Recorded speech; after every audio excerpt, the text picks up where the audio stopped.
ஒரு மனிதன் பெண்ணை பெற்றுவிட்டால் அவனுடைய திருமணம் செஞ்சு கொடுத்த பிறகு இவன் வீட்டுல நடக்கிற அத்தனை காரியத்திற்கும் சம்பந்தியும் திருப்தி தேவை.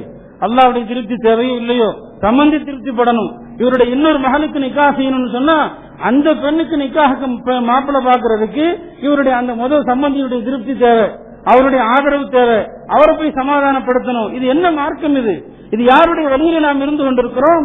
ஆக ரஹமத்துல் ஆலமீன் முழு உலகத்திற்கும், எதிரிகளுக்கும், விலங்குகளுக்கும், ஜின்னுகளுக்கெல்லாம் கூட அன்பை காட்டிய ஒரு நபியினுடைய உம்மத், ஒரு நபியினுடைய சமுதாயம் என்று சொல்லிக் கொண்டு அந்த நபியின் மார்க்கத்தை பின்பற்றுகிற நாம் ஒரு தந்தை தன் பெண்ணை நிக்காஹ் செய்து கொடுத்த பிறகு அந்த சம்பந்தி வீட்டுக்கு முன்னால் ஒரு அடிமையை போல அவருக்கு முன்னால் கைகட்டி நிற்கிற, அல்லாஹ் ஒருவனை தவிர யாருக்கு முன்னாலும் கைகட்டாத இந்த சமுதாயம் ஒரு சம்பந்திக்கு முன்னால கைகட்டி நிற்கணும். ஏன்னா பெண்ணை கொடுத்துட்டேன், இந்த ஒரே ஒரு வார்த்தை பெண்ணை கொடுத்து விட்டேன் என்கிற ஒரே காரணத்திற்காக அந்த பெண்ணை பெற்றெடுத்த தந்தை எத்தனை சமயங்களில் கூனி குறுகி தன் மகளுக்காக மன்னிப்பு கேட்டு தன் மகளுக்காக வருத்தம் தெரிவித்து இப்படியெல்லாம் கொடுமைப்படுத்துகிறோமே. இதான் பெருமானாருடைய உம்மத்தில் இருக்கிற நமக்கு அழகா இது. அன்பிற்குரியவர்களே, இந்த கருத்துல தான் அந்த பயான் செய்யப்பட்டதை தவிர வார்த்தைகளை பார்க்காம நம் சமூகத்தில் இருக்கிற இத்தகைய கடுமைகளை, இத்தகைய சீரழிவுகளை கண்டிப்பதற்கு சில நேரங்களிலே வார்த்தைகளை கனமாக பயன்படுத்த வேண்டிய அவசியம் இருக்கிறது. சில விஷயங்கள் மென்மையாக சொல்ல வேண்டியிருக்கிறது, சில விஷயங்கள் கடுமையாக சொல்ல வேண்டியிருக்கிறது. எனவே நிச்சயமாக இந்த வரதட்சணையாகட்டும் அல்லது சீர்டாப்புகளாகட்டும் அல்லது மறுவீடு சடங்காகட்டும் இவை அனைத்தும் ஒழிக்கப்பட வேண்டியவை என்பதிலே எந்த சந்தேகம் கிடையாது. அல்லாஹ்வுடைய தூதர் இவைகளை எல்லாம் நிச்சயமாக கண்டு வருத்தப்படுவார்கள். ஹதீஸிலே வருகிறது, நாளை மறுமையிலே பெருமானார் ஸல்லல்லாஹு அலைஹி வஸல்லம் அவர்கள் ஹவுதுல் கௌசர் தடாகத்திலே இருந்து தன்னுடைய உம்மத்திற்கெல்லாம் தண்ணீர் புகட்டி கொண்டிருப்பான். அந்த நேரத்தில் மலக்குகள் ஒரு சிறு கூட்டத்தை நரகத்தை நோக்கி இழுத்துக் கொண்டு செல்வார்களாம், நரகத்தை நோக்கி இழுத்துக் கொண்டு செல்வாங்களாம். அப்ப பெருமானார் ஸல்லல்லாஹு அலைஹி வஸல்லம் அவங்க அந்த மலக்குகள்கிட்ட கேட்பாங்களா, நீங்க யாரை இழுத்துட்டு போறீங்களோ அவங்க என்னுடைய உம்மத்து மாதிரி தெரியுது, என்னுடைய சமுதாயத்தை சார்ந்தவர்கள் மாதிரி தெரியுதுன்னு கேட்பாங்களாம். அப்ப அந்த மலக்குகள் சொல்லுவாங்களா, நபி அவர்களே, இவர்கள் உங்களுடைய உம்மத்தினரை சார்ந்தவர்கள் தான், உங்களுடைய சமுதாயத்தை சார்ந்தவர்கள் தான். ஆனால் உங்களுக்கு பின்னால் இவர்கள் மார்க்கத்திலே பல சடங்குகளை ஏற்படுத்தியவர்கள், சமுதாயத்திலே பல புதுமை ஏற்படுத்தியவர்கள், இவர்கள் தான் திருமணத்திலே மஹருக்கு பதிலாக சீர்தாப்பை கொண்டு வந்தவர்கள், வலிமாவுக்கு பதிலாக மறுவீட்டை கொண்டு வந்தவர்கள், இல்லாத பல அனாச்சாரங்களை எல்லாம் செய்தவர்கள் என்று சொல்வார்கள்.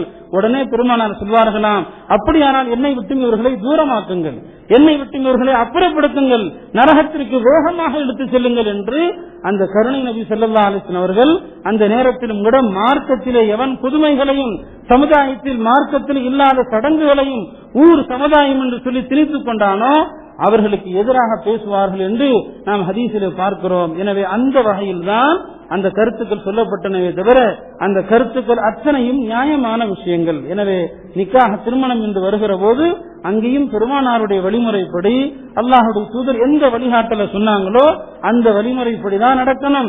அது பெண் வீட்டாருக்கு எந்த சிரமமும் இல்லாம கணவன் தான் மஹர் கொடுக்க வேண்டும், கணவன் தான் வலிமா என்கிற அந்த உணவளிக்க வேண்டும். அந்த அழைப்பு தான், அந்த தாவத்து தான் இஸ்லாமிய அழைப்பு.